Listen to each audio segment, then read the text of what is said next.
Hi, my name is Cecily Braden. I am the founder and creator of the Lymphatic brush, and this movement is for anyone who is experiencing any puffiness or sagging in the jowl areas.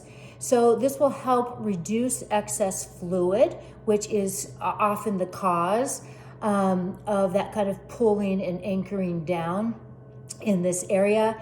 And once we release and minimize the fluid that accumulates and also accumulates under our jawline, it will give us a more sculpted appearance as well. So grab your small brush, and if you only have a large brush, no problem. This works really well, and also due to the difference in the width is really excellent for making this a really efficient movement as well. It's all about the pathways and the technique, so I don't care which brush you're using. Let's start with where the fluids flow. So all of the fluids kind of in this area, kind of that inner triangle on your face, drain down to the submental and submandibular lymph nodes underneath your jawline. So it's really important to make sure that we work those first, open up those pathways so that we can direct more fluid or traffic in that direction. And then from our jawline, right at the base of our ear, and then down that cervical chain to our neck. So we're gonna start at the neck, we're gonna work upward to this area, and then back down. So grab your brush. As always, you want to open up terminus. I'm just going to give it a few sweeps and overlap. This can be done quickly, or you can spend more time. It just depends on how much time you have. Just the key is making sure that you maintain connection and really follow those pathways down. I like to make sure that I'm coming right underneath my jawline and giving it that little bit of a stretch. Really feel that release, okay? This connects right at the curve and contour of your neck. That's how you know if you're doing it right or if you're in the right position. Just hug your jawline and sweep downward. Give it a little bit of a pull. You can come in front of your ear following this pathway. And then we're gonna overlap our stroke because our focus is those sagging, pesky jowls. And again, it's often just fluid. Remember, even if you have some puffiness underneath your jawline, don't always default that it's fat. It's not fat. Most often, it's just fluid, okay?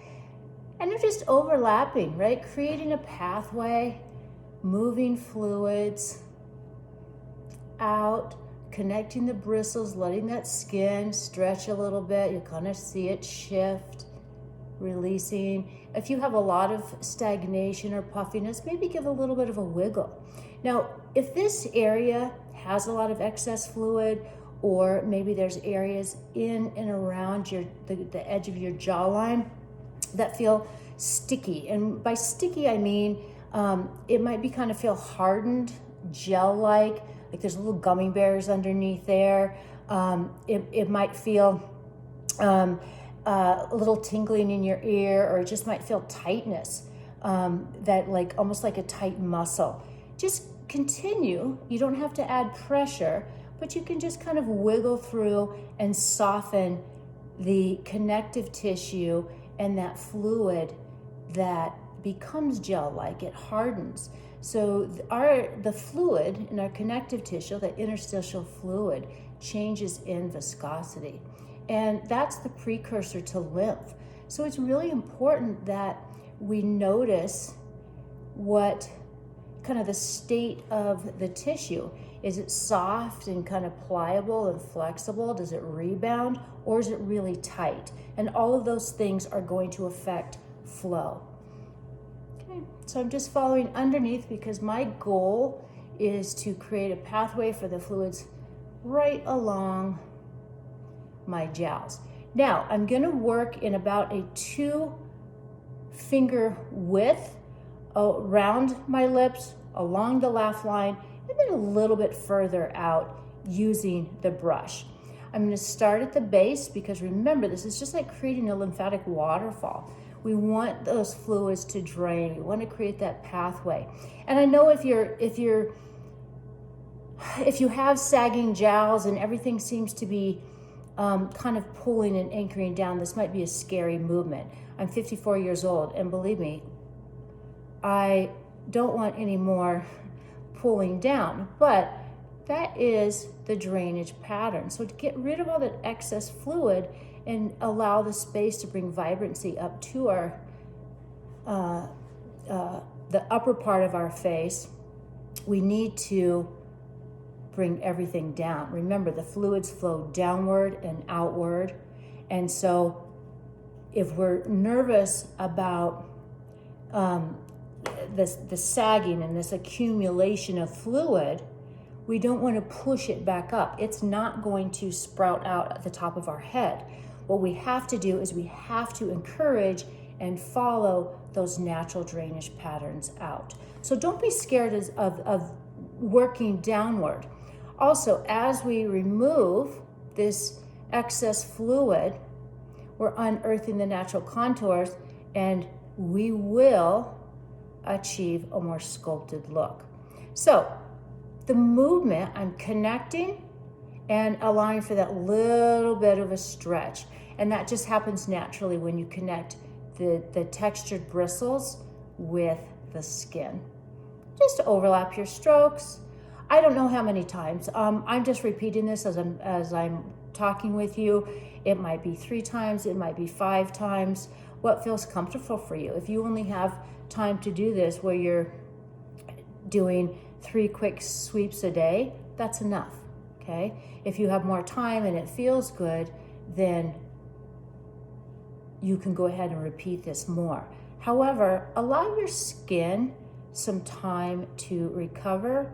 The lymphatic system is slow as it processes the fluids and all the excess waste and filters everything through the system. So allow it some time to do that, right? We'll see immediate results with it, but we also want to support the flow. Now I'm gonna follow the contour of my lip underneath and down, and then I'll come back out.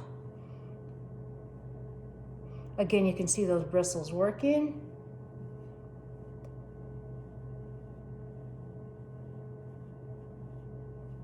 I had reconstructive surgery, so I have a scar that runs on the inside of my mouth, my lip, and I will often get excess fluid buildup. So this is also really good for this as well. Coming in, and just follow around and start to look and see the differences of what's happening on the right and left side. So you can clearly see that this side has drained, and here I'm experiencing that kind of fullness in the fold and fullness in my cheek. So I will definitely want to go over and do that side afterward. Okay, and then come back out. Again, if you're feeling and you have a lot of congestion underneath your neck, clear your neck first. You might want to work on that for a week, a day.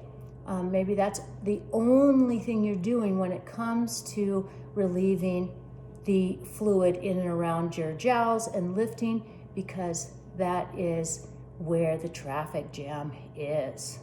Okay, so you can take this entire routine, or you can divide it into segments where you work your neck, behind your ears, under your ears, in front of your ears.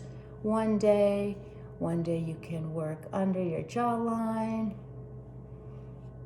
and then eventually you have this nice flow where you can put it all together into one routine.